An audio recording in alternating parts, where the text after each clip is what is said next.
Shoo-wee. I can see this is going down the wrong path already. Shoo-wee. I feel like that. I feel like there was 15 songs started that way when I was in Nashville this past weekend. By the way, I was in that town for the first time in my 40 years of existence here on Earth, and I will say, I'll give my glaring recommendation that anyone who's not from there can go there for about 72 hours and you will enjoy yourself. But if you spend 73 hours, you will be burnt the fuck out. Really? Bush Light will be pouring through your fucking veins. Is It's okay. fun. I've heard a lot of good things about Nashville. What makes Nashville better than, like, okay, you live in Baltimore, Alan, you lived in Baltimore. Okay, what makes somewhere like Nashville that much better than a great city like Baltimore? Well, I mean, okay, first of all, I was only there for a weekend, so I can't say that I've explored the town of Nashville like I have Baltimore. All I'm saying is, like, better, I don't know. Like, extravagant, the strip there in terms of live music, lights, people, women. I mean, you can go men if you want to go that route. Just extravaganza, people who are traveling in. It's on par with Vegas. Really? Yeah. I mean, we went to I would say we went to about 20 different bars and they all had badass music. Even Kid Rock's fucking bar had some kick ass fucking music. Well, I don't say even Kid Rock's bar. I hear Kid Rock's bar is like one of like the places to go in Nashville. Yeah, I mean, okay, listen, hear me out on this. The band that we went there at noon on a fucking Saturday opened up with "Pour Some Sugar on Me."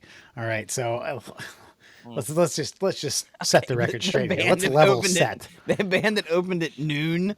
Okay, I mean, It was packed too.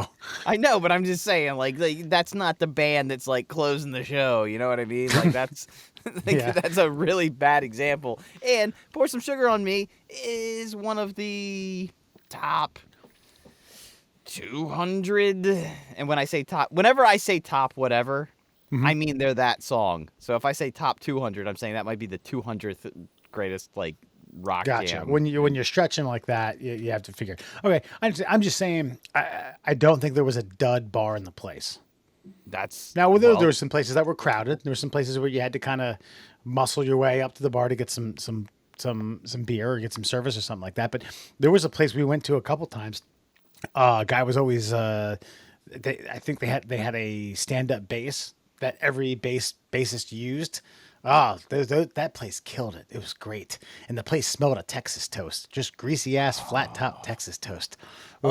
And the Busch Lights were cheaper there, and they were in 16-ounce cans as opposed to 12-ounce bottles, which made it better. Fair.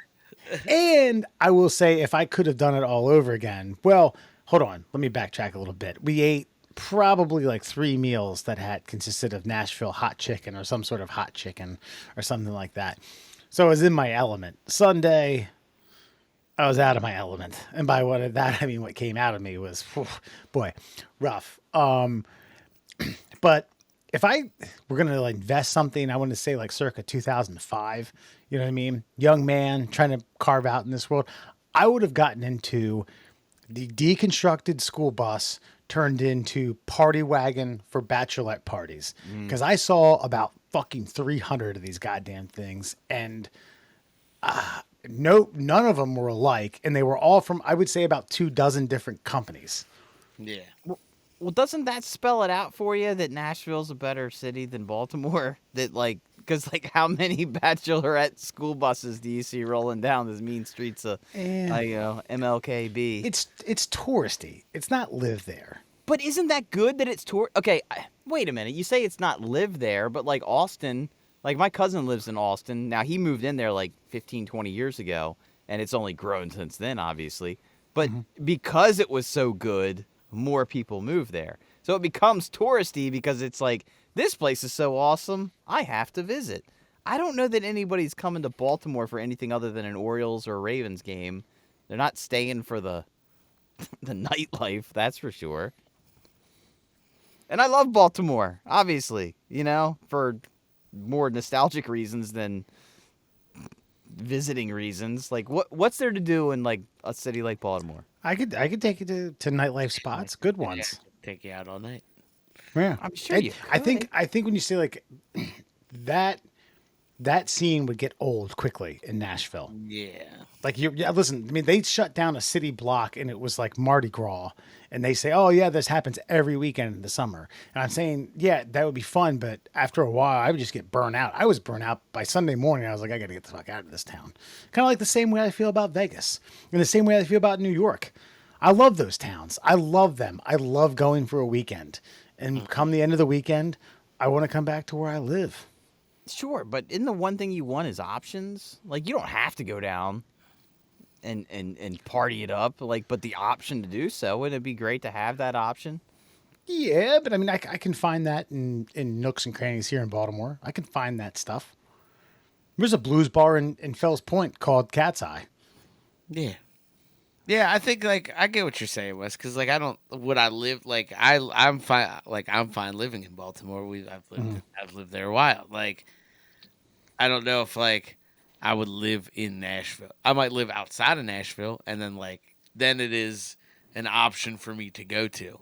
You know what I'm saying? But it's not like that'd be like living on the strip somewhere. You know what I mean? Like Right. it's just But I too much all the time.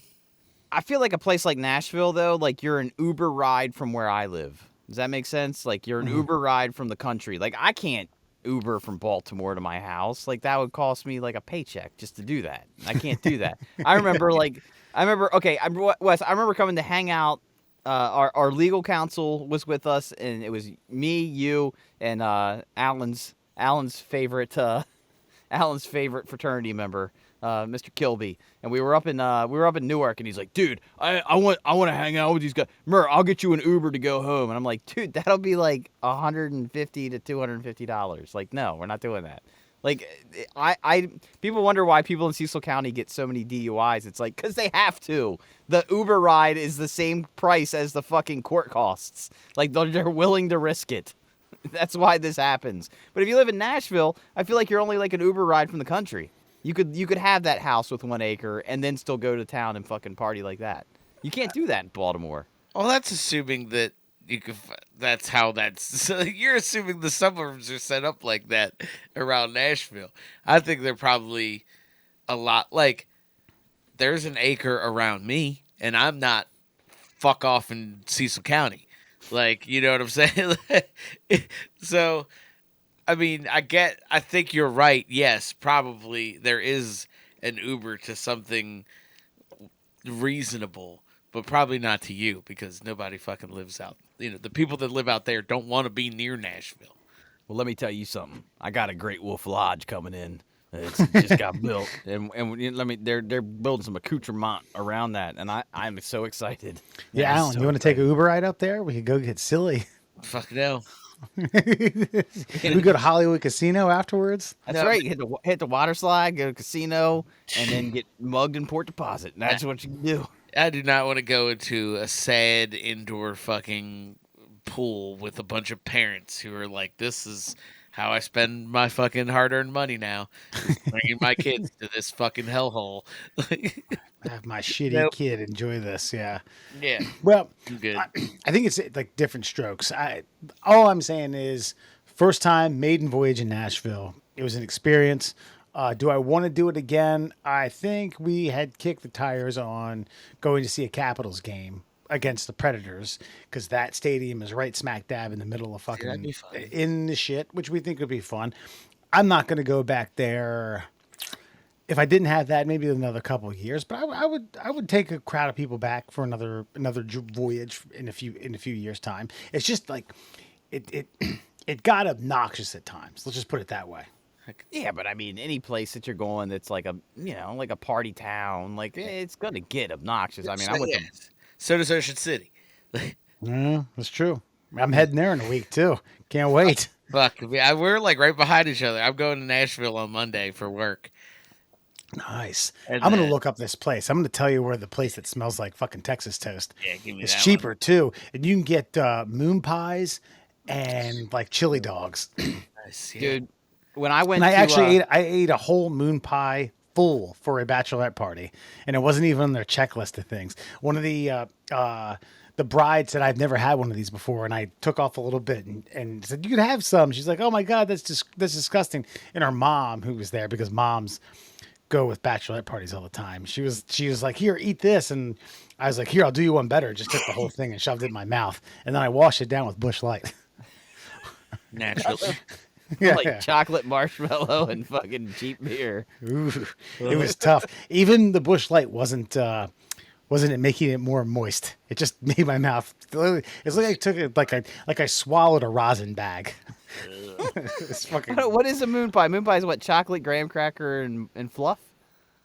Yeah, it's crazy. If there was graham cracker in there, I didn't taste any of it. I think it's just like chocolate, like cookie, like or not even cookie, like fluff at the top, paste something, and then fluff. Yeah, and then fluff. I mean, it was okay. I would never eat another one again. Maybe under those circumstances where I'm trying to impress a bachelorette party where there's a mom involved. Hey, watch this. Holy shit! Well, I did not have the Nashville time that you had, but I did have an adventure of my own. So I guess we're just being free and loose with this. Like, I'm a fucking mailman. All right, I'm just gonna say it. I'm a fucking mailman. Really? I went to a guy's door. Never got that. We had so I get there, and I do my job. I get paid more because I do 5 different routes, and I do them on a rotation. And I had a note left on the desk that said, like, hey, Mark, the guy who does the route, Mr. Brady has a package for you. Come on down. And I know that this guy lives in it's a rent-controlled, low-income fucking housing complex in the middle of the town. Questionable individuals live there for very fucking cheap because they've got problems. So anyway, I don't like making my way through this building, but I'm like, fine, I'll do it. I'll go knock on this guy's door. I go through the catacombs of this fucking place. I knock. No answer. I hear the TV's on, so I'm like, fuck, all right, I'll knock again. I knock again. Homeboy answers the door. He's on the phone. He's wearing a t-shirt. End of sentence. Wow, just the t-shirt. Yeah. Just the t-shirt. And he looks at me in the eyes, and I say, had a note you have a package. He's like, nah. You sure? Because I had a note that specifically said to come down here tomorrow. There's a package for Mark. Mark's not working today. I'm here. I got a note that you have a package, and from what I'm seeing, And you then he sure looks- do, buddy. Again, still holding eye contact because I don't want them drifting anywhere else. He goes, sorry.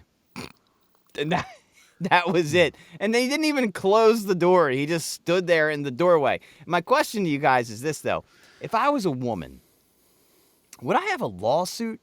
Do I have a lawsuit? Maybe this is a question for our legal counsel. Is there a law? Like, can you answer? Okay, I know that, like, this is my job. I have to knock on people's doors randomly sometimes. They may not expect me coming, and they may not be in the best condition. Like, there may be a mother-in-law out there who's still got curlers in her hair, and she doesn't want to answer the door, but there's a knock, and she feels compelled.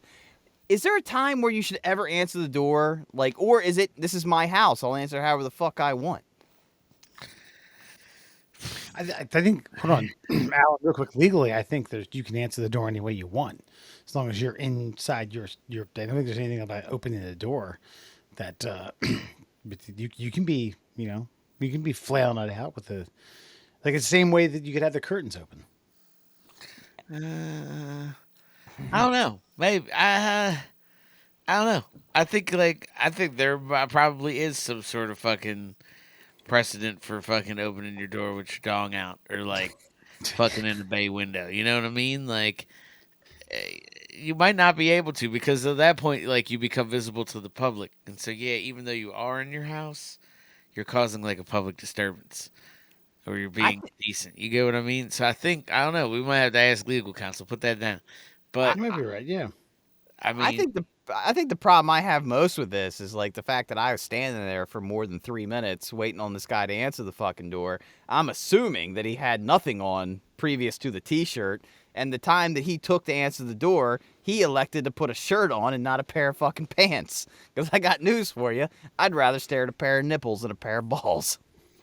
Yeah, that's a good point. All right, well, let's get down to brass tacks here. You obviously took a little peek because you had to notice that. I did. Where, I where will was, say that. hold on. Where was his umbilical cord cut? Hey, right in the middle. It was, It's the standard Hey, length. yeah, standard length. And I will say I did not see much of the genital region. I saw like okay, like sometimes you get a little bit of that under boob going on. Those are some hot pictures. So I got a little bit of the under ball. I only saw like the bottom, the silhouette of the nut sack, and Yeah, I was just like, a little bit of okay, gotcha. And his 'Cause he shaft didn't. no, peek I didn't. out I at didn't. all? I didn't catch any shaft. I only caught I knew that I was looking at a naked man with a t-shirt on. I was aware of that, but I was just kind of, and I was pissed, man. I wasn't even pissed that he was like half naked. I was pissed that like he wasted my fucking time walking through this musty fucking smelling building full of people who are basically just siphoning off my paycheck to live there. That's what I was most angry about. But I was sitting there like, can you just do that? Can you just answer a door randomly, like half naked? Anyway, so that was my you And were his- you were you were eating fucking like hot chicken and cheap bush lights, and I was looking at cheap bush. Yeah, I had a hot chicken Cuban. Ooh, man, let me tell you something. Damn. Yeah, hot You damn just is right, I'm bro. gonna get you to send me that place too, buddy. I ain't I'll got send you shit that. else to do. I can't be going and getting all blasted. I got work shit to do, so I'm gonna just eat. I think. And on my way to the airport, we stopped because the big thing there is a protein plus 3, so it's a meat and then 3 side dishes. We sides. stopped at this place that listen. I had the This- same thing at work.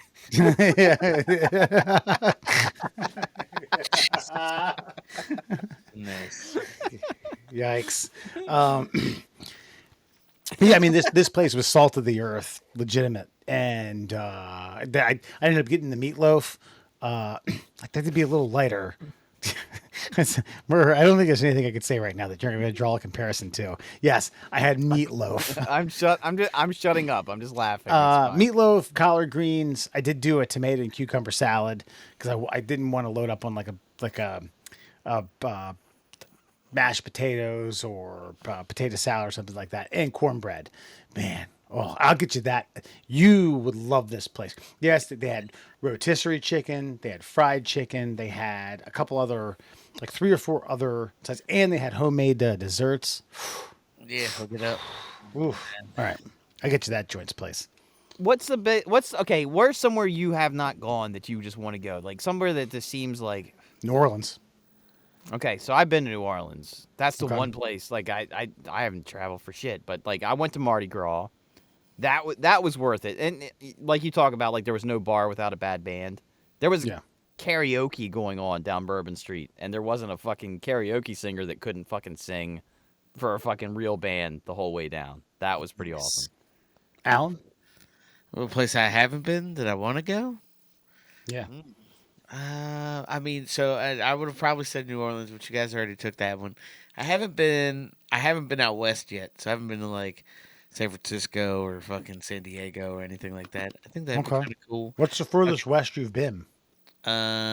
Texas, like fucking. So you haven't been to Vegas? San Antonio. No, I've never been to Vegas either. But honestly, I'm not also not a gambler, so like I don't know that there's a whole lot there for me other than fucking illicit substances that I'm not allowed to do anymore. So you know, you know what I mean. Like it seems like there's not a whole lot for me. I will say I'd probably like to go to fucking like Oktoberfest. I'd like to go to like Munich or something like during Oktoberfest or something like that. That'd be Yeah. fucking cool. Yeah, I would. I mean, there's yeah. I didn't know we were talking, or global Earth. Cause, Yeah, there's yeah. certain I would like to. Barcelona, like a place in Greece, U.S. New Orleans rings a bell. I have not been to Austin. I know it depends upon who you talk to. Austin and Memphis are the live musical capitals of the country, And if I got a taste of Memphis and liked it, I think Austin would be up there. I've never been to San Francisco. I've been to LA and I've been to San Diego. But I feel like a trip around. But apparently there's a lot of bums there. Have you heard that? What, in San Francisco? Yeah, it's Yeah, dude, so it's San overrun right Fran now. has they like, and I caught a taste of it in Eugene, Oregon. Weirdly enough, because they don't panhandle a lot. They just chill and kind of Yeah. live and put Well, out that's the how vibes. that's how Denver gets too. Like in the summertime, but like when the mountains aren't really like as heavily employed, like during like ski and snowboard season, you just get tons of bums in like downtown Denver, and they're just chilling. They're not Yeah. even bums. Some of them are like, just regular fucking like 20, 30, or early 30 somethings. They're just out of work. Like, they're just chilling. They're seasonal workers, and then they live in fucking tents. This is like are gonna ask, like, how could you judge those people? Because we're middle class holes. Yeah. All right, that's Yeah. why, dickheads. I'm not So fu- Dude, I'm like fucking three missed paychecks. No. Yeah, like, that's right. like most of America. Like, I've been racking my brain. I think the one place I'd like to go, because it's completely outside of my comfort zone, is I think I want to go to fucking like downtown fucking Miami and just like take Maria and be like, look, we aren't us. We aren't us this week. We're fucking wearing white linen shirts and fucking like we won't speak of this week. And we're gonna go down here to the city where the heat is on all night on the streets till the break of well, dawn. I was gonna say, does she have a vaguely Latin accent? Yeah. Yeah. Not vaguely. She does. Yeah, that's what I'm saying. It'll work. That shit would work. I've I've stepped foot in South Beach for an hour. Okay, and I'm gonna say for I think you would have a good time, but I think you would have a better time, like off the beaten path, like either like Fort Lauderdale or something like that, or the Florida Keys. But that being said, take it for what it's worth. I was there one day. We had trouble finding parking. I walked around. We saw very, very fit men with short shorts roller skating on the boardwalk. And I was like, I don't know. I don't know about this. I don't know if this is my scene. Yeah, I was there when I was like 18, and it was definitely a lot. Yeah. Yeah, it's a little intense. Yeah. There we have it, folks. Let us know where you want to go here in U.S., whether it be Fort Worth, Indiana. Was it Gary, Indiana? Gary, Murray, you're Indiana. familiar with that town? I'm aware of Gary. Detroit, Michigan, Boise, Idaho. Trying to go to Sturgis, South Oh, Dakota. that's right. Hell yeah. There's some good Phoenix. stuff. There's some middle America, man. There's a place where the Indian healthcare service runs wild all over everyone with these terror taxes.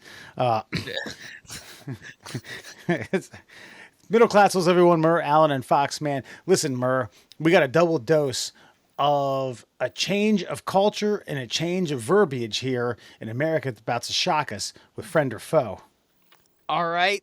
I've got two friend or foes for you gentlemen this evening, and I'm wondering if one of them ages us ever so dramatically here. So LOL is on its way out according to the youth of America. It's the longtime default phrase for, of course, laugh out loud. It developed online, apparently it was started by a guy about our age, Wes, but now the default phrase is going to be a thing of the past. The IJBOL is taking over the LOL, and that stands for I just burst out laughing, which seems a lot more convoluted than LOL. LOL just seems like it made its way into the vernacular, and that the youth of America should be happy about that and be willing to say, like, hey, my parents are hip and cool because they use LOL. But no, apparently, I don't fucking know, man. I don't even know how to fucking, like, justify this. I literally just started using it, like religiously a couple of years ago because I was like, why fight it? Let's go with it. It's a part of the American vernacular now. Let's go with LOL. So, friend or foe, is LOL a thing of the past, or can the next generation go fuck itself and not be in control of language? Alan, we'll start with you.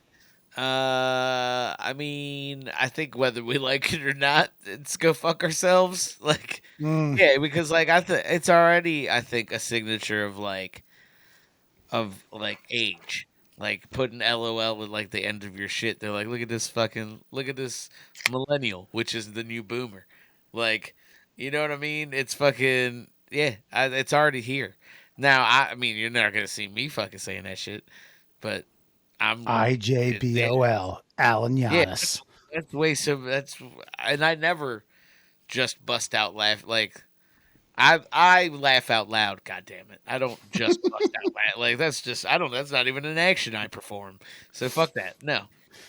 I just feel like it's the new generation saying they want to be different, which is obviously the look, man. That is the hallmark of the up and coming 18 and under era. Is like I just want to be different, and you can take that for whatever it's worth.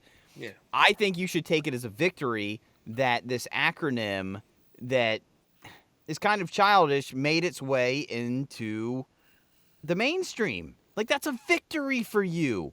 Understand it, love it, and be thankful for it. Wes? Yeah, I mean, first of all, the only time I would do IJB would then be AN because I just busted a nut. Second of all, I'll I thought allow it.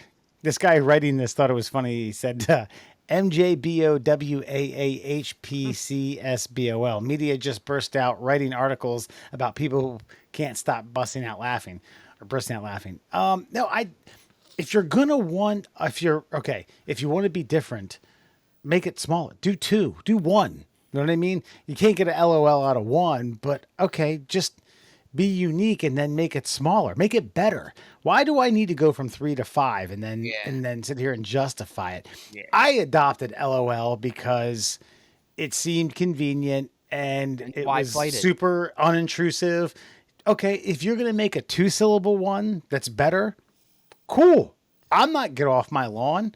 I'm like, lol. I don't even know what that means. I'm just kind of making it up here. I'm spitballing. No, I look, I started using LOL because it actually made sense. I was like, Yeah. Yeah. that was the reaction I had to this. LOL. That and in Because HA ha made me seem like I was a fucking geezer. now if honestly, I will say this for me personally, if I really am laughing like hard at something, I will do like ha ha ha ha ha like 5 and Me too, actually. I'll do ha ha ha ha ha ha ha ha ha dot dot dot, and then I will continue with like whatever statement I'm saying. However, if I'm texting you something I thought was funny, I'll type the thing I thought was funny and end it with LOL. But if you Right. text me, I will respond with ha ha ha ha ha ha ha ha ha ha, and then continue my phrasing. Yeah, here's the other thing is we have basically like a dictionary of fucking smiley faces called emojis that I thought were supposed to replace like the LOLs and the like that kind of shit. So now like is that not I guess it's not in, right? Like I guess Okay, well, this is why I feel like LOL was such a powerful contribution to the language. Is because I still refuse to use emojis. I kind of like I'll pop one in for like irony's sake, but I will not like yeah. I will not text emojis to people. Maybe a single emoji to just because I'm like just for convenience sake. But no, man, like I adopted LOL, and as soon as I adopted it, you're telling me it's fucking antiquated. Well, Kiss my I dick, think man. technically it's been antiquated for a little while now. We're just Yeah. like it was antiquated and now like it's pretty much dead to the But youngsters. But see, I feel like these youngsters are they're asking too much, right? I feel like we're in the era of acceptance, and you know, for some people of a certain age, it's really hard to accept change, and then they change, and then you're like, "Haha, you're so old because you changed that thing that we don't like anymore." Like, fuck you. You can only control the culture so much. And I'm being serious. You can only control the culture so much. You ask for change, we change for you. And then you ask us to say, then you mock us for the change that we made. And so if this IJBOL or what the fuck it is, no, you can kiss my BOLs. I just like I mean I get where you're coming from. I mean it is you are just fucking that's just old. That's just an old take. It's not. It's not. I disagree with you. hold on, hear me out. It is because like it's not like there's a Gen Z committee that was like, hey guys, we're asking everybody older than us to stop using LOL and go with this 5-letter thing that we just think distinguishes our vibe as a generation a little better. You know what I mean? Like there wasn't a fucking Gen Z hearing where they were like, "Hey, you old fuck, don't use LOL anymore." Like they you say it like there's a whole group of people being like, "Hey man, please change your ways." No, I think it's just another generation putting their stamp on their generation, and you are being an old curmudgeon and being like, "Oh, I don't fucking like it. It's more letter." Like nobody asked you to use it. Shut the fuck. Keep using LOL. They know you're gonna use LOL. They make fun of you for it because they use something new. We did this to our parents. We're like, "Ooh, fucking dorks." Like, you know what I mean? Like, this is exactly what has always happened. We've just in a place in this country where we're like, you know what? Fuck those kids. And it's like, well, they're 18 to like me. I'm a millennial, but like boomers are still like fucking millennials. I'm fucking almost 40. I'm not. I'm not a child. Like, so I think it's just that it's this version of generation switching, and we're just curmudgeony, and we're like, "Fuck you! I'm going to use this yellow laughing face that you told me to use, you idiots." And they're like, "Nope, fucking back to letters and more of them." And we're like, "Fuck you, fuck you, kids!" Like, I get exactly where you're coming from, but I also think it's just us being older and being like, "I don't get it." One more, two more. Yeah. Well, thank you for joining us at the Council of Millennials here in Albany, New York of Yeah, 2023. Motion to move LOL to IJBOL. yeah. All hands, aye. All nay. Like, it's like Motion moved. It's like Second. they invited you to the Great Wolf Lodge for the grand opening and a meeting, and we're like, "Hey, bud, so we're gonna let you know we're not using that anymore. We're gonna ridicule you mercilessly as an old person if you use it." And you're like, "Well, what the fuck?" It's not like that. They're just like, "Hey, man, Second. we'll make fun of you behind your back, and you won't even know it, old guy." Second vote. Order to move spunk to cake batter. All an aye. Aye. Oh shit, Nays. I'm eye on that. Yeah. Eye on sky. And then Aye they're on gonna cake change batter. it because I eyed it. That's my point. They're only gonna change it because I said cake batter's great, guys. Well done. And then they're gonna be like, "Whoa, that old guy like that shit. I ain't doing that." Now, kiss my rusty old balls. Yeah. You little fuckers. No, and Alan, I think you're partially right. I'm not disregarding your entire tirade there. I think there's full Hold on. justification. In a I lot think of it's what you said. kiss my rusty ROBs. Well, like that's another thing. Like, I mean, you even said it. Like, so think about like kids. Like, I mean, I don't know if your kid has done this, but like I've been around little kids where like if you try to fucking like feed them something, they're like, "Nah, I don't want that shit." But you're like, "Yeah, man, I don't fuck with that shit." And they're like, "Yeah, I'm gonna eat that. I'm gonna eat all of it. You don't like that? Fuck you." Like, you know what I mean? They do it out of spite. It's just generational. Like, But it's just spite- well, We should, but as a parent, you don't fucking fall for spite. And, well, that's and fair. and nobody should fall for this shit. They came up with and this is bad. If they came up with a better version of LOL, like Wes was saying, if they fucking shortened it even more somehow, if they got crafty and creative, this is like, why would you? And to choose this, to make this the hill you fucking die on, the like, LOL's like so old school, like. Again, you've already changed the language. Fucking pat yourselves on the back. Well done. Congratulations. This is generational. We changed the language. Yeah, that was us. We did. That's not theirs. That's my point. Like that's not. It's ours. And you're like, well, I already updated it for the internet, fucking youngster. And they're like, fuck you, old guy. We don't like it. We want it this way. And How we're old's not. LOL? How old is LOL? 10? No, or fucking the inception of the internet, probably fucking early 2000s. Yeah, they wrote it in the article. I already closed it. But say some guy, he's But bald now. look, according to science, it says here that Wayne Pearson reportedly was the first person to have used LOL in the 80s. 1980s. While responding to so- a French joke in a pre-internet digital chat called Viewline. Yeah. Instead of writing ha ha ha ha ha, As he had done before when he found something humorous, Pearson typed LOL to symbolize extreme laughter. Pause. We didn't even fucking make the shit. Like your dad made the shit. Like you know what I mean? You're dying on a hill of something that we didn't even innovate. But it was only innovated upon the introduction of the non-payment text message where you didn't have to pay 25 cents for every fucking letter. That's fair.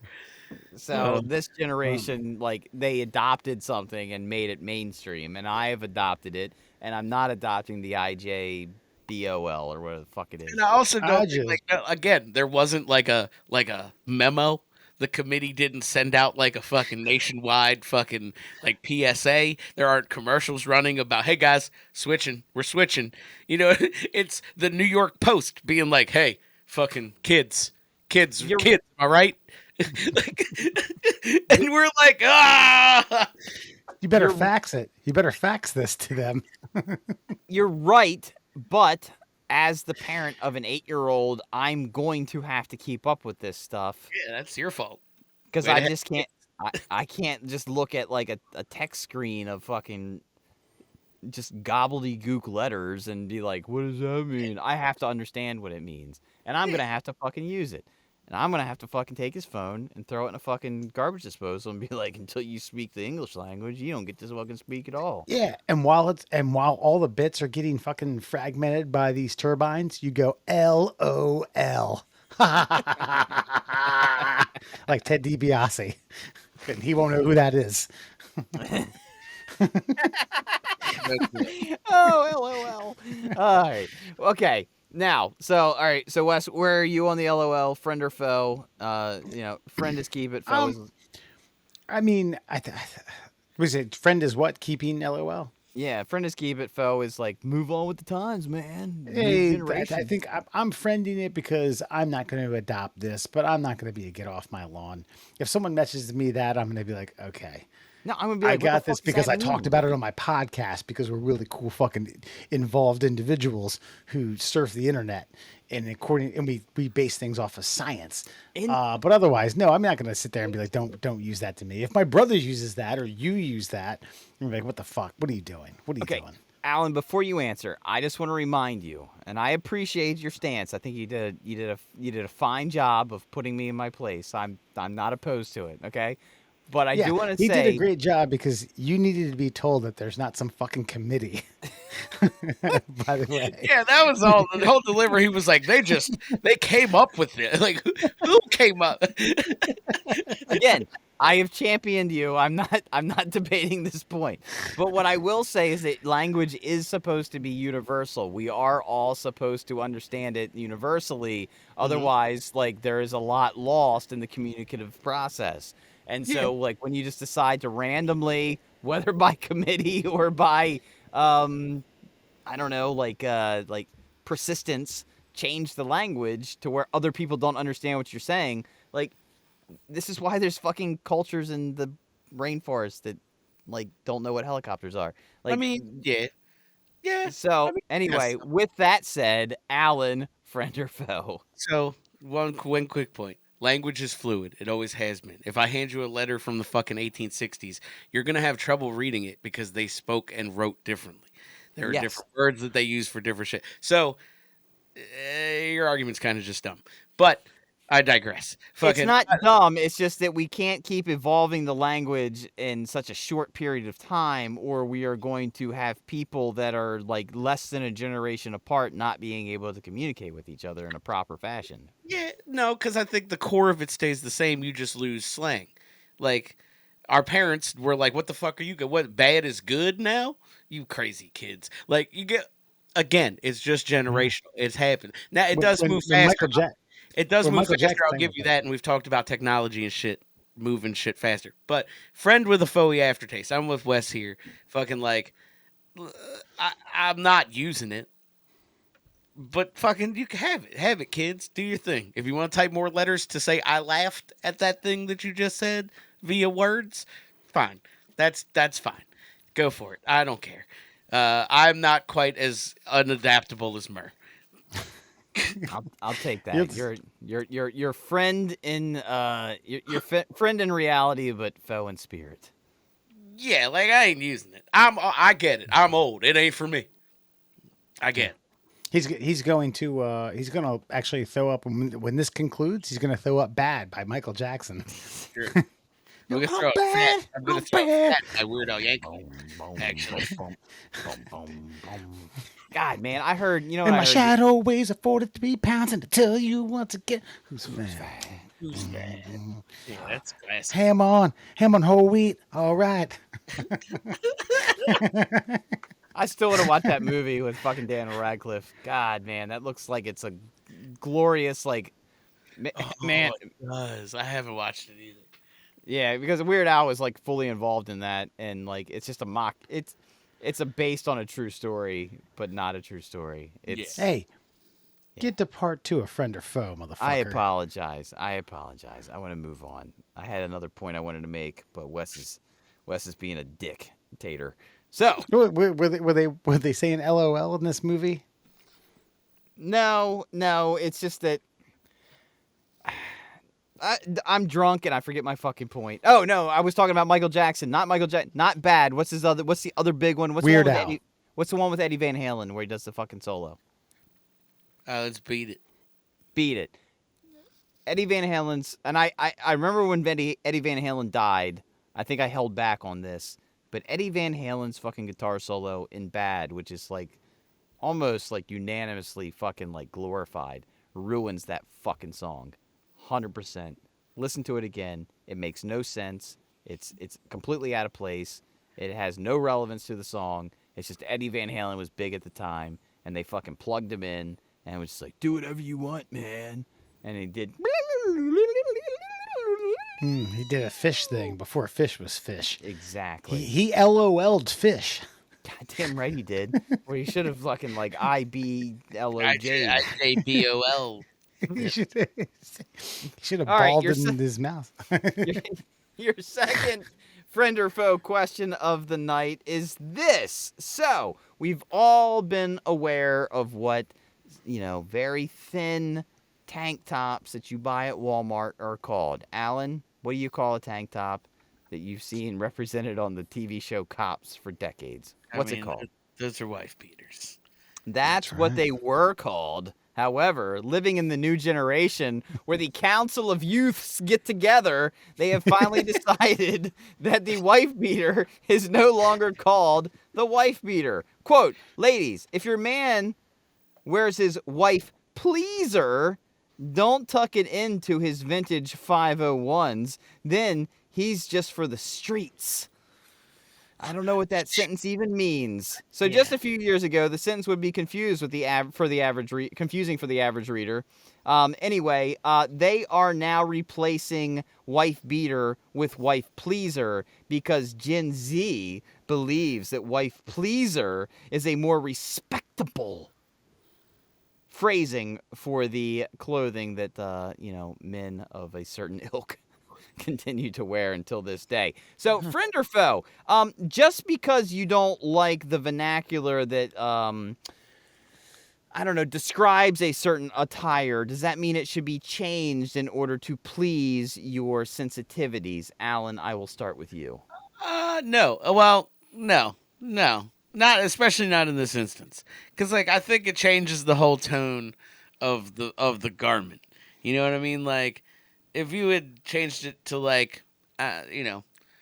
day worker or I don't know, just something more blue collary, like they weren't called wife beaters because those guys pleased their wives in fucking extravagant ways. They were called that because they worked hard at a sawmill and came home and crushed a couple bush lights and maybe tossed her around after she got mouthy.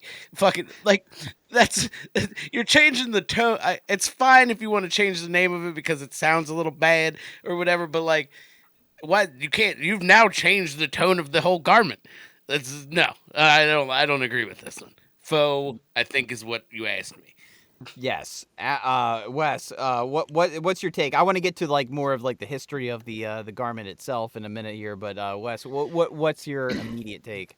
Yeah, so Alan kind of stole my thunder, but here's the deal. When I first started wearing wife beaters, and now we're calling them wife pleasers. No, we're not. Okay, you're right. I,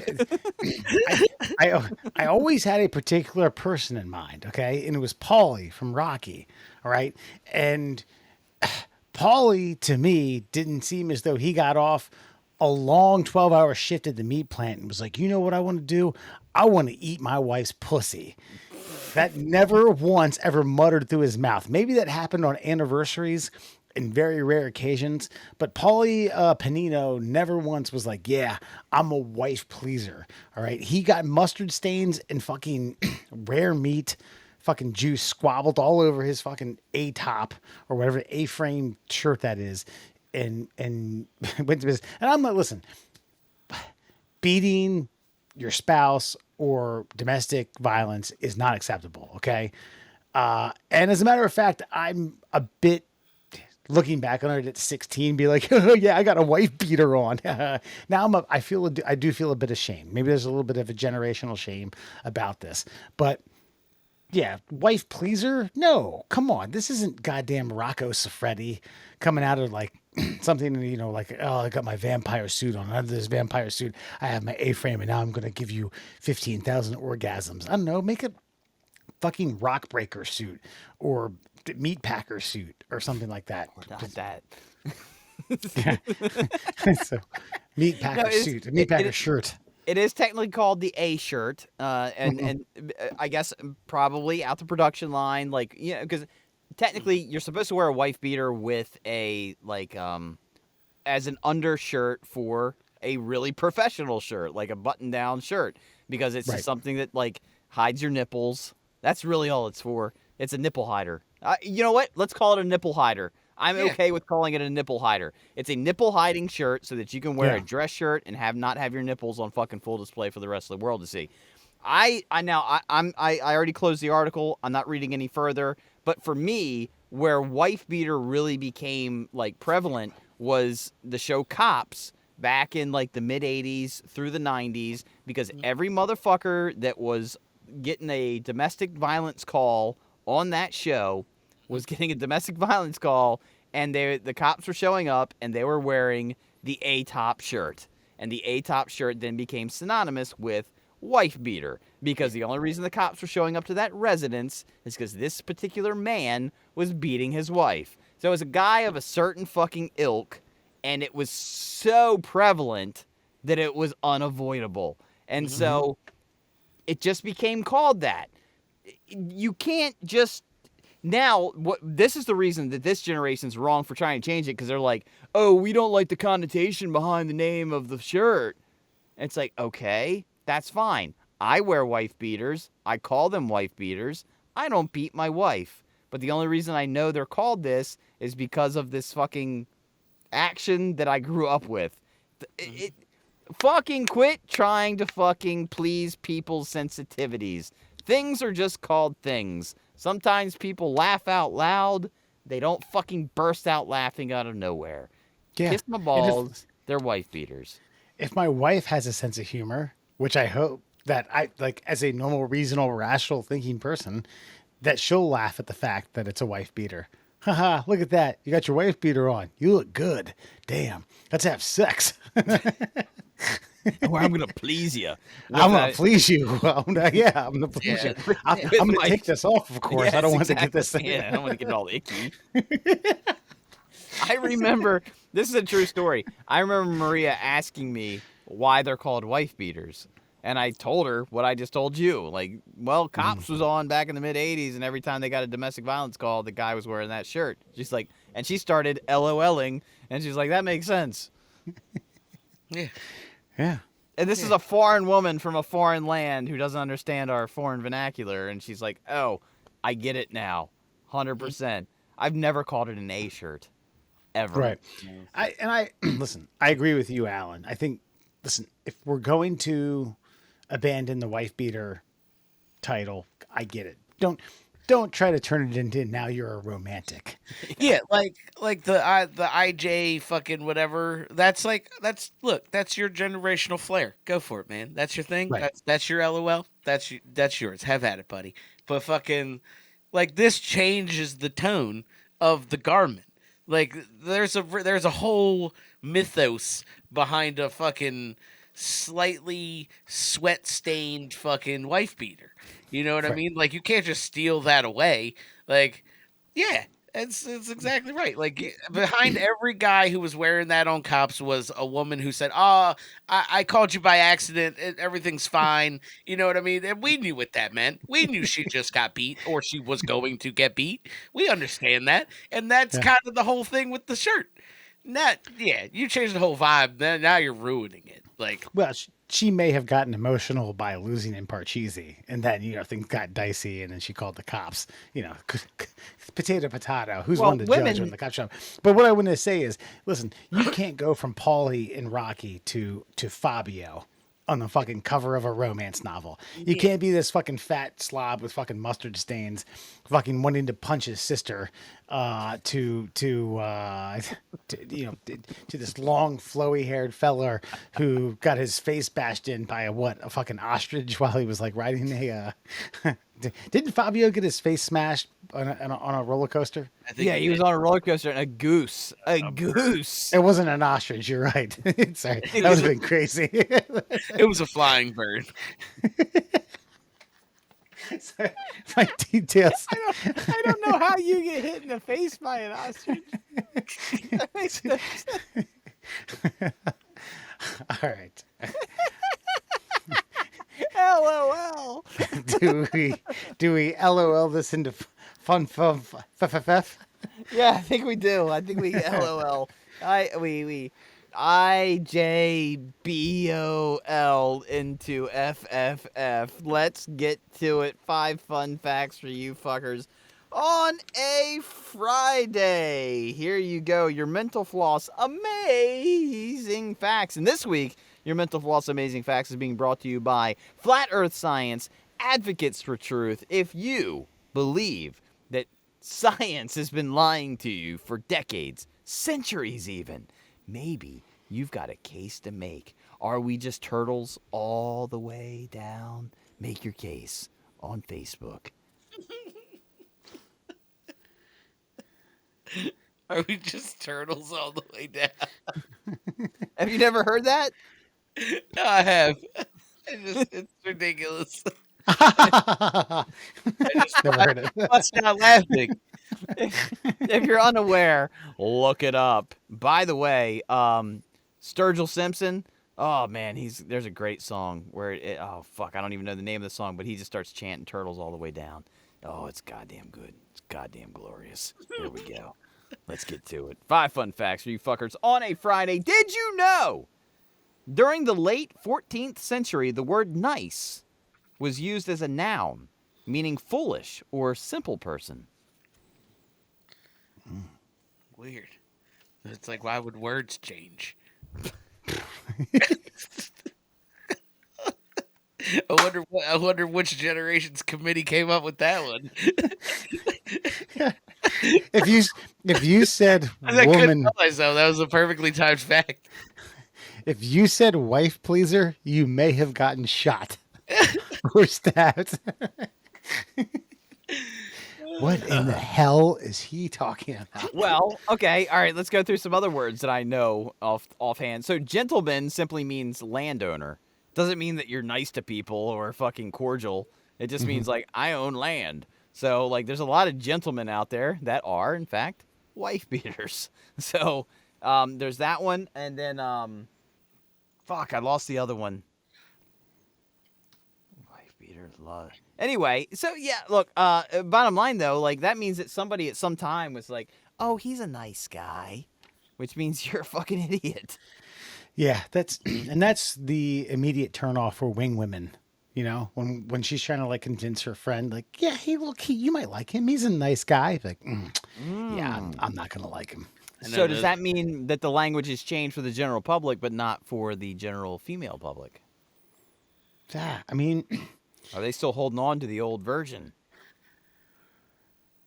do women like nice guys? I think some do. No, I don't think so. I don't think, not at the beginning of a relationship. I think at the end, in the middle of the relationship, oh, he's a really nice guy. I think it means what it means now, but I think at the beginning of a relationship, it's like, man, you could take him or leave him. Right. He had a good doctor. I tell you that. I don't know. I know some really dorky dudes who married some really dorky girls that were always destined to be together. You know what I mean? Yeah, yeah. I remember the word Nimrod. Nimrod in ancient terms, Nimrod was like he was a great hunter. He was like revered. And then Bugs Bunny started calling Elmer Fudd what a Nimrod. And then all of a sudden in like the 1930s or 40s, like it changed to mean like fucking dullard, moron. That's how quick language changes. Mm-hmm. That's why we have to be stewards of our world. We have to hold on to it. We have to hold on to LOL. We have to Language changes. I think that's the problem. Is just like people being like, I can't. What? Words don't change. Yeah, they do. All the fucking time. Doesn't mean it's good. Doesn't mean we should champion it. Means it's normal. It's very normal. Speaking of normal, did you know? On August 24th, 1967, noted activist Abby Hoffman infiltrated the New York Stock Exchange to throw money down on the trading floor. It was one of the earliest instances of Hoffman and his cohorts using comedy to make a point. Though the stunt only lasted a few minutes, it got enormous media attention. A few months later, bulletproof glass was installed, among other things, to prevent people from dropping satirical objects onto the trading floor. So basically, this guy got up there and threw money onto the stock exchange to mock them because no one stopped to pick it up. And nobody LOL'd. Couple of bust out laughings though. That's so fucking meta, by the way. I just have to like point that out. Is like the people on the stock exchange are like exchanging pretend money for money, and this person actually drops real money, and everybody's like, "What the fuck are you littering our floor with?" That's a good point. Yeah. And then what? They shot him? Yeah, that's pretty much protocol. Wes heard bulletproof glass and was just like, that killed the guy, right? So they had to shoot him? This stuff's pretty tough. They told me. I wonder, did it say how much he dropped? How much he threw out? Nah, it doesn't give a dollar denomination, but I mean, obviously enough to like, you know, I mean, because when they're again 1967, so they were still dealing with like little like, you know, like almost confetti sized like the ticker tape kind of stuff. Yeah. And so like the floor is littered with paper, and then this guy just gets up on the fucking balcony and throws paper out there, and they're just like, the fuck's this guy doing? Like, this may have been the original Make It Rain. This may have been the spawn. This may have been the, you know, this guy wrote LOL to, you know, what, in some sort of obscure chat room in the 80s. This may have been the original fucking, watch this. Making it rain. In 1967 too. I wonder what kind of, was there a boom? Like I'm trying to think of like economic booms in the fucking U.S. and I don't think 67 it's was like one Lyndon Johnson. I don't know. I mean, they weren't doing bad. I mean, it was on the heels of Nixon, and Nixon did some things all right. Then he tried to, you know, We scheduled all of our drugs in a fucking terrible fucking way. And That's right. ruined the country to this point and let people live fucking free in liberty. Yeah. You ever see there's a good I don't know if he knew he was being recorded via audio only. It's where he's talking about he doesn't understand he enjoys a particular show, but he doesn't like that there's open homosexuality in it. Who, Nixon? Yeah. He's like, I like the show and I like the writing and I think the characters are really funny, but I just don't like the fact that there's that openly gay guy who's a mainstay character, a part of the show. I just don't think that's prudent for the American culture. That's fair enough. He also has another recording where he's talking about Bohemian Grove, and I can't repeat what he says on that. I thought you were going to say Bohemian Rhapsody. No, but he talks about the he drops the F word, if you will, and why he doesn't like going there, but he has to because it's part of like the, fraternity of the whole thing. That Bohemian Grove, a bunch of San Francisco F words out there, and you just got to deal with it. You almost feel for him. Did you know director Joe Wright was desperate to have Dame Judi Dench play Lady Catherine de Bourgh in the 2005 adaptation of Jane Austen's Pride and Prejudice? He decided to use the character's general unpleasantness to his advantage. He wrote Dench a letter and told her that, quote, "I love it when you play a bitch." Needless to say, the tactic worked. Man, I love it when you play a bitch. I didn't deliver that properly. I love it when you play a bitch. There's something about that British accent mixed with a insult. It just works. Guess I mean That's fair. Mixed with the fact that if you don't do what I tell you to do, then you'll be jobless. Well, I'm sure Dame Judi Dench was really hard up for fucking money. Like, she didn't need the role. Okay. All right. Like I've said before, they don't all have to be lengthy. You have 7 in a week to figure out. Did you know the 3 dots on the Domino's logo represent the chain's 3 original locations? Co-founder Tom Monaghan originally planned to add a new dot for every pizzeria he opened. Mm-hmm. Oh my God. I did know. Dots. How many dots would be on there now? Too many. I mean, it'd be like a Florida State helmet for the Heisman Trophy winner that, made all those plays. You can't put enough Seminoles all over there. Yeah, but their story is pretty fucking fascinating because they were making everything. They were doing sandwiches and all sorts of shit. And then finally, like, Homeboy was like, "What do we sell the most of? Pizza. Then why are we selling anything else?" "I don't know." And they're like, "Why don't we just drive it to their fucking house?" I'm like, "Okay." And then they fucking started doing that. And then, boom. They started. The first 3 locations were in college towns. And they were like, all we got to do is make pizzas and drive them 3 miles down the road. We'll get them there in 30 minutes or less. And then, like, a decade later, they were fucking killing kids on the fucking streets of Nashville. Yeah. I will say, there's a handful of things in this life that I legitimately have not grown, grown out of. But, I mean, I will always like Hershey chocolate. I will always like Pepsi. I will always like Slurpees. And Domino's pizza. And that's not to say, like, I think Domino's pizza is great pizza. I'm saying Domino's pizza is a guilty pleasure that if someone orders that wherever I am, I'm going to eat some of it. And I may have told you guys this story before. Maybe I have, maybe I haven't. It was a weekend where I was with my mom, my brother in the Midwest, and my dad stayed back. So my mom's from the Midwest. We went to see her grandparents, or my grandparents, her parents. The old man stayed back, got drunk, got stoned, called Domino's Pizza, and then fell asleep. And the Domino's Pizza delivery driver, who's 19, looked in. He was passed out on the floor, thought he was dead, called the cops. The cops let themselves in the house, and he's a terrible sleepwalker. It was like, "Ah! Ah!" And the cops had their hands on the gun, like, sir, what's wrong?" He's like, "Oh, I don't know." And like, "Are you okay?" He's like, "God, I ordered a pizza, laid down on the floor and passed out." And they're like, "Oh Christ, we're getting out of here, sir." That is so fucking awesome. I'm so glad.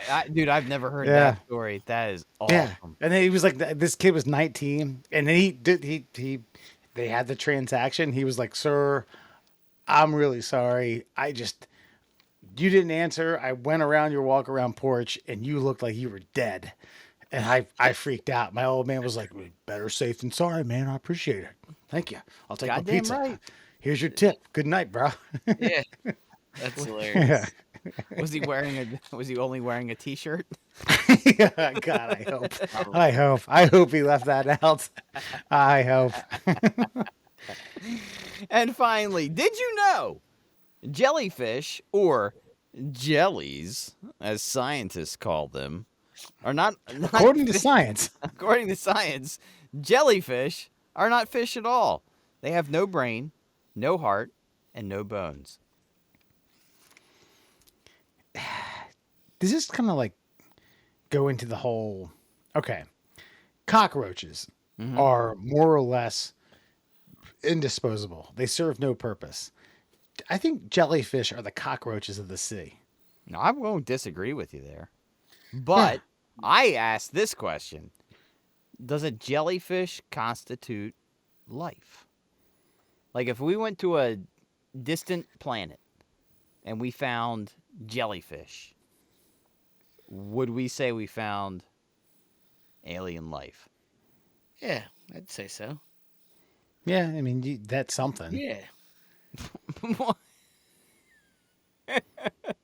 I'd love to have you say that at a scientist conference. Like, well, that's something. I mean, like a tree would just float to the bottom of the ocean of this distant planet. A jellyfish, at least, kind of like bloop, bloop.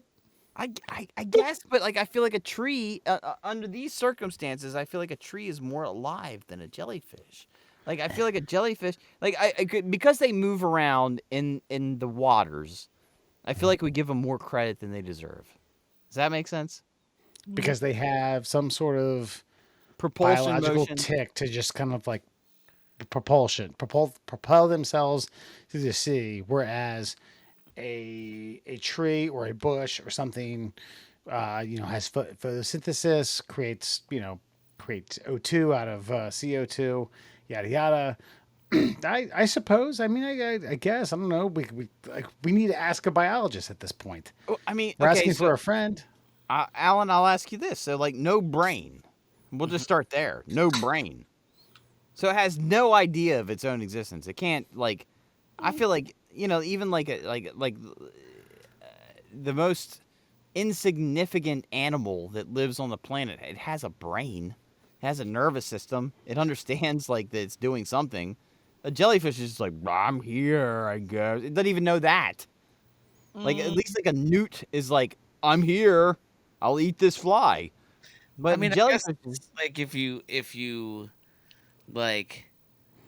gotta attribute like I guess sentience to like, because like an amoeba, is it not life? But it's a single-celled organ. It doesn't have a brain. It has a fucking nucleus. Like, you get what I'm saying? So like, why? What about is it just that it doesn't have a brain that makes you say it's not life, or like think that it's not life? Like, what is the? I think it's the combination. So the first two here, no brain, no heart. So no brain, no circulatory system. I mean, bones. No bones. I don't have any bones about that one. But Yeah, oh no, like oysters. Oysters don't have brains. yeah, but so in a way, I just feel like I'm like reclassifying life just based on reading that fucking like 3 sentences. Like I'm like, if you don't have a brain, you have no way of conceiving of the elements around you. So are jellyfishes basically drifting into nutrients? They don't even realize it. Kinda. I mean, they can propel themselves if they need to go in a certain direction. But like, How without brains? Yeah, exactly. Well, But they're not doing it consciously. That's for sure. I mean, I think it's now we're walking like a philosophical line, right? I Like, agree, and I'm willing to walk that line. like what do we deem as like life? Does it need fucking like Purpose. consciousness? No, not even consciousness. I would just say purpose. Well, it has a purpose. To What's live. the purpose? Just But like it doesn't know. But because it has no brain, it doesn't know that it has a purpose. you are saying you are attributing like a human anthropomorphic consciousness to a I don't fucking think I am. It's not human. Like I don't think so. you are judging it by what we would deem human life to be, but it's not human. Because I would be willing to accept a lesser life form that understands that like I need this to survive. Like this thing, I think feels like it. Well, then how does it live so fucking long? If it doesn't understand it. Because there's jellyfish that live can live infinitely. Like once they even if they don't have food, like once they get down to the last fucking like atom, they're just like, I'll just start again. And they fucking like there's like a infinite jellyfish out there. So The immortal they jellyfish. crack the code. Yeah, but they cracked the code, but they don't even know the code they cracked. So to me, like that's just like, I don't know, like grass, right? Like grass doesn't know it needs nutrients; it just fucking grows when it has it. And I feel like jellyfish are the same way. Like I'll just live because I can. They feel like okay, jellyfish and grass. Alan, survey says. I mean, that again. Wes is the Larry King of fucking everything. Okay, jellyfish and grass. Alan? Yeah, both alive, I believe. What do you feed these things? Milk. Yeah. I remember that bit, by the way. Do you think so? I What don't are know. chickens? I'm not saying that jellyfish aren't like mobile creatures that exist, but I just don't know that they're fucking life. I don't think Well, there's a bunch of turtles that are supposed to eat these things, and they have become either like close to endangered species or or there's like certain species of like loggerhead turtles that either people hunt or these fucking sharks just keep eating them. That they're supposed to eat the shit out of these things. so they're almost like just grass. They're almost like grazing. They're Yeah, but almost like they also like they have like complex fucking life cycles. Like they have complex reproductive cycles. Like it's weird. I get what you're saying because they are just fucking just lumps of like just flesh and nerves, but they also do have nerves. They're just missing the fucking CPU. But like they have nervous The systems. ram. They actually have two nervous systems. Like so like it's very unusual. Like I think if anything they're one of those things that like science, and I think science does look at them as like some there's a key to fucking either longevity or something in these fucking creatures. You know what I Sure. mean? But we haven't figured that out yet. And I think like if anything, I'd go out on a limb and say that's some kind of fucking evolved fucking life form that we ain't even ready for yet. That's some alien shit. You know what I mean? Like Yeah. not even I'd go the opposite almost. It's like that's probably better life than us. Like but like Maybe. yeah, probably not. But Better. fuck it, it definitely has like intelligent cognitive processes. But like it knows up and down. It knows I wouldn't say intelligent. I would say it have cognitive processes, but I wouldn't say intelligent. but that I mean cognitive processes are basic are we're now saying you have to attribute some sort of intelligence to something with cognitive processes going on. You get what I'm saying? Like because it's actually thinking Okay, and then reacting to I'll its take away I'll take away both. I'll say not intelligent or cognitive because it has no idea what it's doing and it has no goal But it does for have idea what it's doing. It just doesn't have idea what it like your concept of having an idea of what it's doing is what you're attributing to it. It knows what it's doing. It knows it needs to go eat. It needs to go in this direction to eat because stimuli around it are feeding it information. Is the hurdle that okay? You drew a comparison on grass. Grass just grows, or grass dies, whether or not it has the nutrients. Is the fact that this thing mindlessly floats around the ocean and does so successfully Yes. is like kind of odd. Okay, yeah, I get that. Yeah. I just feel like yeah, like it might know that like and I don't even know that it knows. It's just like the thing that keeps me alive is over here. Blah, blah, blah. And every now and then, if a human's swimming around, I'll sting that fucker. Yeah, and I'll ruin Andrew Murr's only visit to Ocean City as a kid, and I'll show up fucking like on in hordes. Like I remember I think I was like 12. My dad took us to Ocean City like one summer, and like that was the summer that just every jellyfish that exists decided to like float in on every fucking wave that hit shore, and I got stung like 30 times. I was like, I'm never going in the ocean again. And that's where that comes from. Man, And that's your Fun Fact Friday. Fun Fact Friday. Look at that, folks. Keyword All right. fun. That's right. Tonight on Before You Go, this comes from theringer.com. Never heard of that before, but they did throw out a jerk bracket, and it is a TV/movie esque NCAA bracket, 64 contestants, all broken down. And I don't know how they, it wasn't exactly call in or write in or internet vote in ballots. I think they had experts. But whatever, that doesn't matter. Shooter McGavin ended up beating Eric Cartman in the finals. Shooter McGavin, and the reason I bring this up is because we did a biggest movie asshole. I think it was like a top five that when we immediately converted to the middle class holes from the 410s podcast. Shooter McGavin broke out from the Sweet 16. He beat Tom the Iceman Kaczynski, then he beat Bill Lundberg, and then he beat Larry David from Curb Your Enthusiasm, and then Eric Cartman. There's a few other upsets in here that I'm not necessarily sure that I agree with, but your thoughts on Shooter McGavin being the biggest movie/TV jerk of all time? Alan, I'll let you start. I have thoughts. I don't know. Yeah, I don't necessarily agree with it. I don't know. I don't have like somebody right off the top of my head that's a bigger jerk, but like Cartman's way bigger, fucking asshole. I mean, that's not.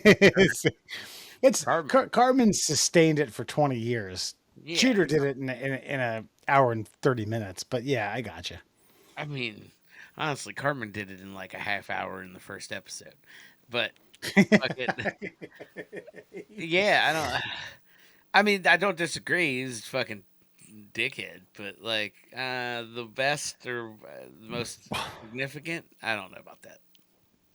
I just think that Shooter McGavin, he was completely aware of what he was doing. Cartman is selfish and wants his own self-gratification, but Shooter, like, went out of his way. And I'm not saying that Cartman doesn't, but Shooter went out of his way, and knowing Cartman, I feel like, doesn't always know the implications of his actions, whereas Shooter McGavin did. He knew he was stealing this old lady's fucking like house. He knew that Happy Gilmore like was only in this for like altruistic reasons, and he still tried to thwart his efforts. And so like I mean Shooter could have just been like, "Hey man, I made a lot of money on this tour. Let me buy your grandma's house back." Blah blah blah. Blah. But he didn't do that. He went out of his way to be a fucking cocksucker. Mm-hmm. And so I understand. Cartman, I feel like, is an asshole out of consequence, whereas Shooter is an asshole, like, willingly. So I kind of agree with that. And by the way, I apologize. Shooter beat out Biff Tannen. Cartman beat out Larry David. And actually, Cartman had a couple upsets here. Cartman was a 5 seed coming out of the Bikini Bottom bracket. He beat Derek Huff from Step Brothers, then Joe Bluth from Arrested Development, and then Roman Roy from Succession. Biff Tannen, I thought had a pretty good rap as a 1 seed. Jim Halpert from The Office, Ferris Bueller, Kenny Powers, and then lost to Shooter McGavin. Jim was in there as an asshole? Jim Halpert, that's right. Yeah. Wait, Jim doesn't even belong on that list. Jim's just a normal person. Nah, wait, no, I know where you're going. You can make an argument. I don't have a horse in either race, but I could make an argument that Jim is the douchebag or Pam is the bitch. Well, I would say that Dwight is a weird dude and is just fun to fuck with, and I think that normal people with, you know, like, that don't feel like, okay, I feel like Jim. Obviously a lot of America probably feels like Jim. I'm a normal guy working a job I don't want to do, and I have to work with this guy who has 0 social skills, and we get paid the same amount of money. I'm gonna have some fun with this. I feel like that's where Jim falls in. I don't think that means he's an asshole. And as the series played out, you learn that fucking, like, Jim's the best man at Dwight's wedding. Like, Jim understands that Dwight's a real person and has feelings, but I'm going to have fun with his I don't know, his innocence into some respect up until that point. Yeah, You never fucked Dwight over. well, yeah. I also think you're focusing on just Dwight. Like he did some jerky shit to Michael from time to time. He went behind his back and fucking interviewed for the same job Michael was doing. He fucking the first 3 seasons he's fucking absolutely hitting on and trying to break up an engaged girl's fucking relationship. You know, like the argument can be made that Jim does some jerky shit. Totally, even outside of Dwight. I think the Dwight shit's fucking great. That's not even jerky. You know what I mean? Well, I will say the Michael stuff that you're talking about is because Michael is obviously an incompetent human. Well, yes. He only works in that environment. That's the only reason. The only reason Jim understands that Michael works in that environment is when he tries to do the 3 birthdays in one day and realizes that Michael's like a secret genius for understanding people on a secret level. The engagement thing, I think in our youth, we've all been around somebody that we've been like, man, I really wish I could be with that person, but I know I can't. And your personality just kind of like works with this other person. And Jim backed off on several occasions. Yeah, but that was Pam's fault. But he also didn't back off. And yes, absolutely. Pam is 100% at fault in all of these things. But, we're not talking about her right now. She's liable. Hey, and I want to point out a few things from this is from the Tom's Restaurant bracket. Larry David, who ended up going to the Final Four, defeated Dr. Perry Cox from Scrubs. That's awesome. Oh, that's a good one. And then ended up defeating Johnny Lawrence from The Karate Kid to get to the Elite Eight. But check this out.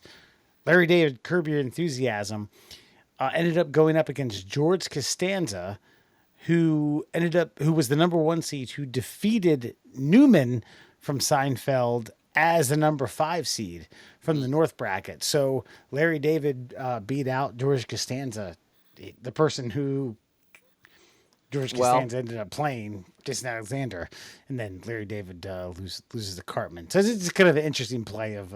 It's just Larry David even says that George Costanza is Larry David in the show. So I would say that it's only apropos that Larry David beats the facsimile of himself in the show.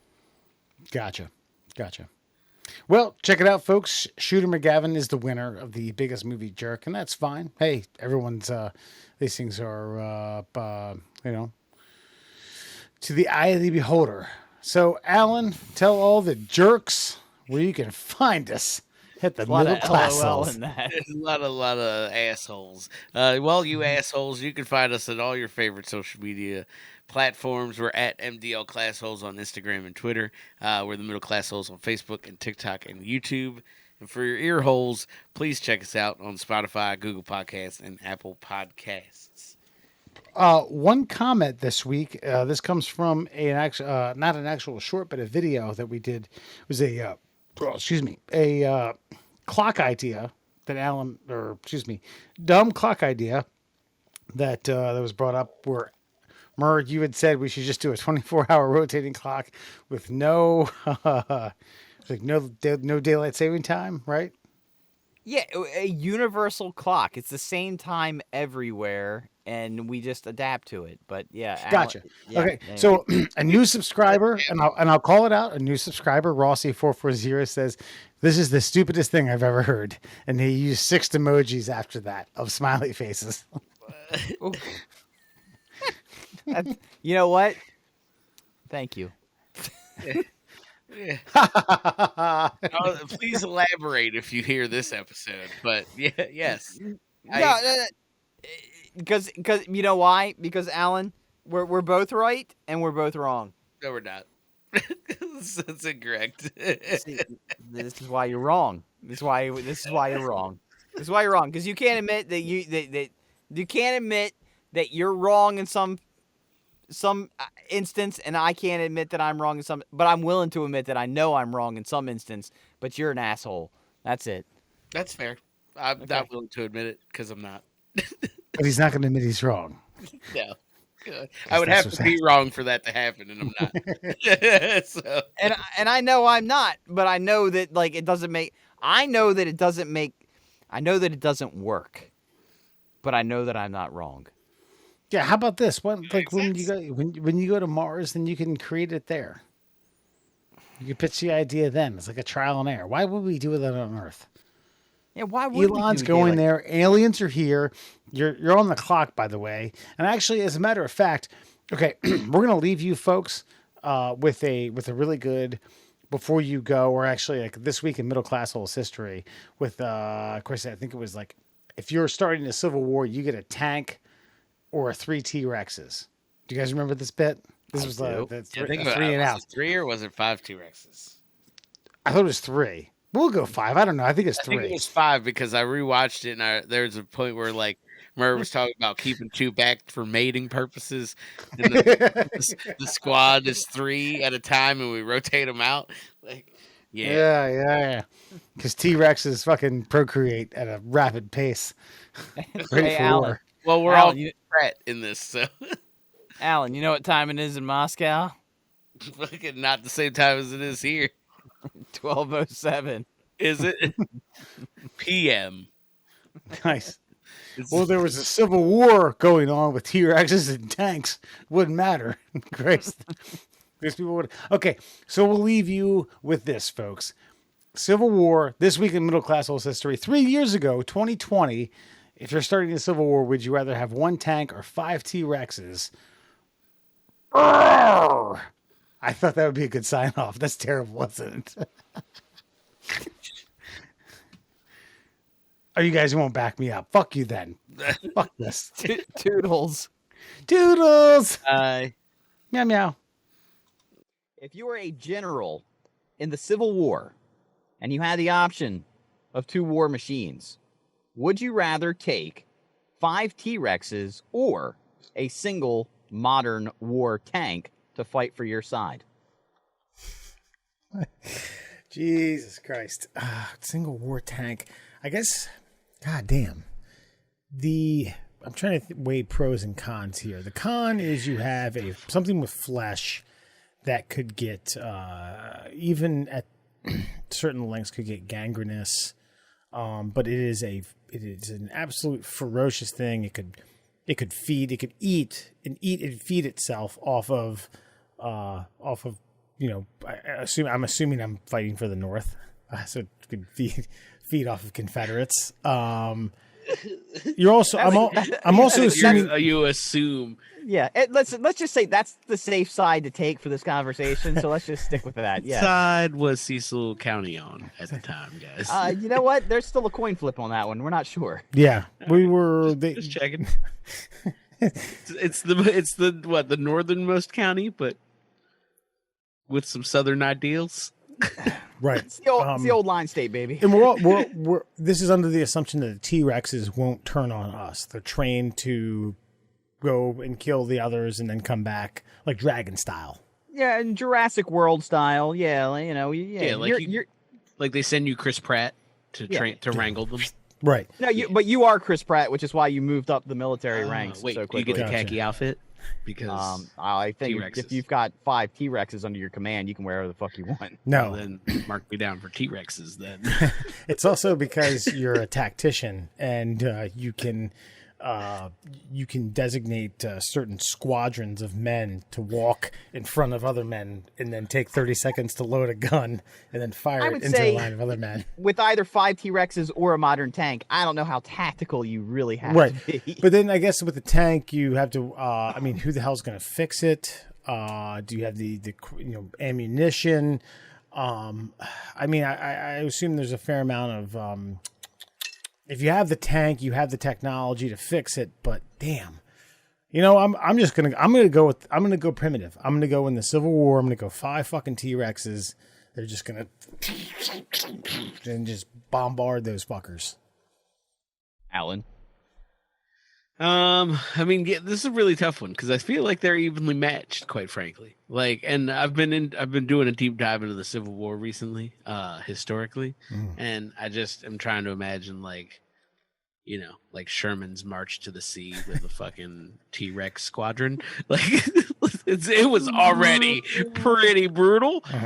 So yeah, but a tank would be kind of sweet. But I think your biggest holdback is fixing it.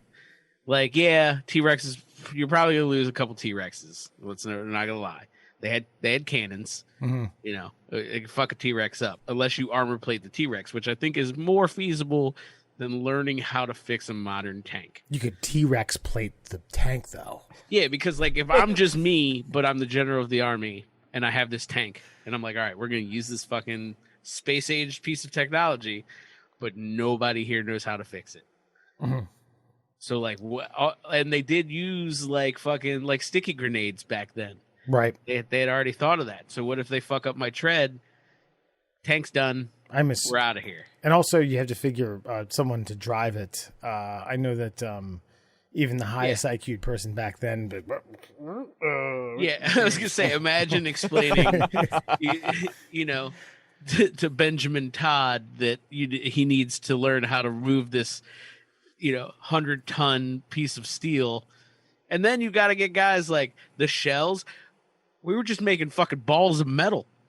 I'm fairly certain that tank shells are not balls of metal. No, and you're just exploding, like you're just basically lighting fire to an explosive to just propel metal across the field. Yeah. That's how primitive it was back then. There's no He said modern tank, though. We figured out rifling like halfway through, and we were like, "Whoa, this makes shit so much more accurate."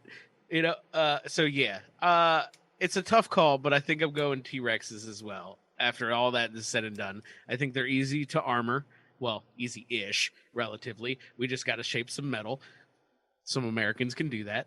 We don't necessarily need to get into making specific manufactured pieces like we need for a tank.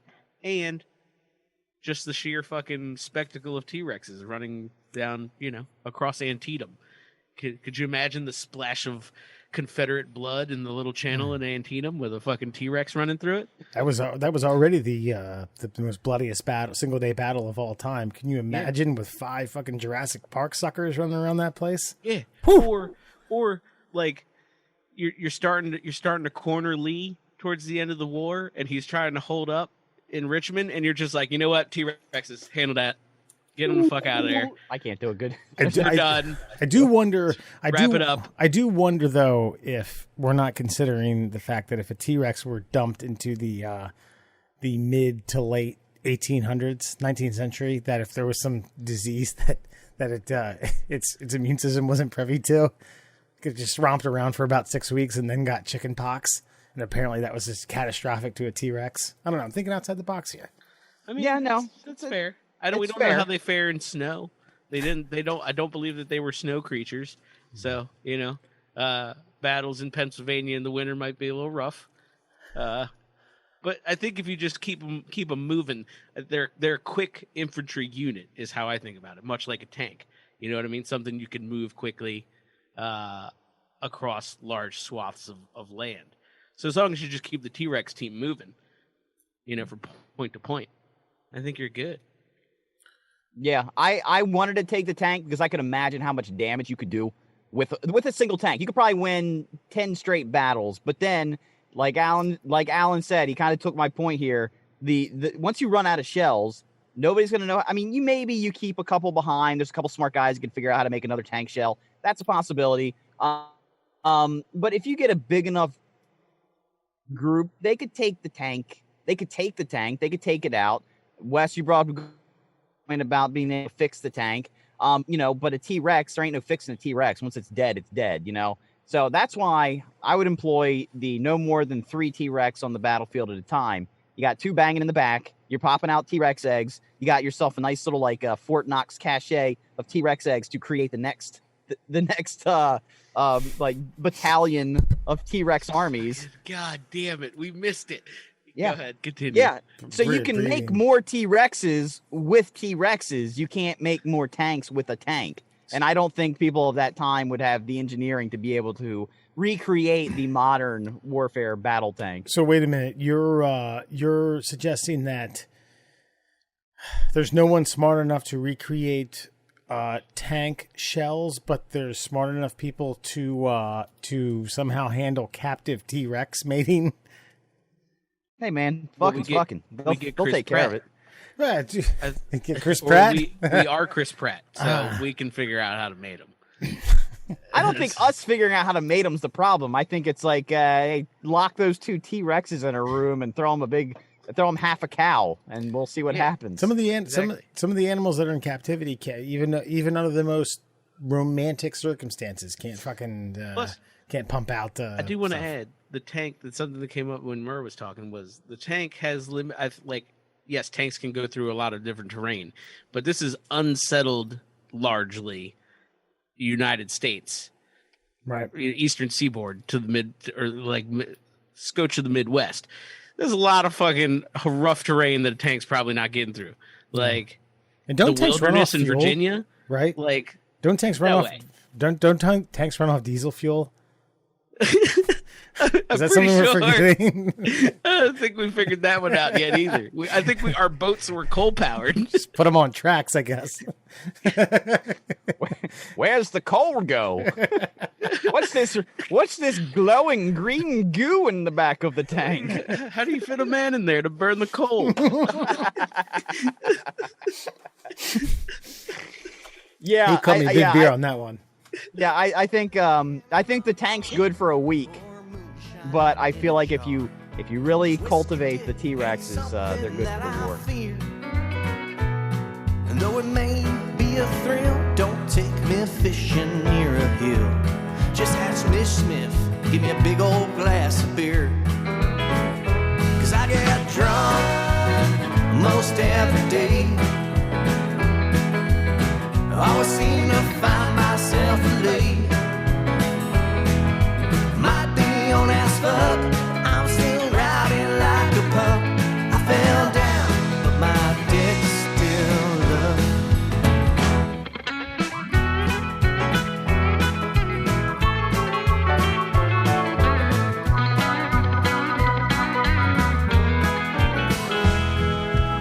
Well, sometimes I may need a hand when I'm just too drunk to stand. I don't need your sympathy, keep your judgment too. 'Cause you just give it a little pull, and my dick's strong like bull, ready to satisfy my woman whole night through. I get drunk most every day. Everyone knows Scooter is a gay.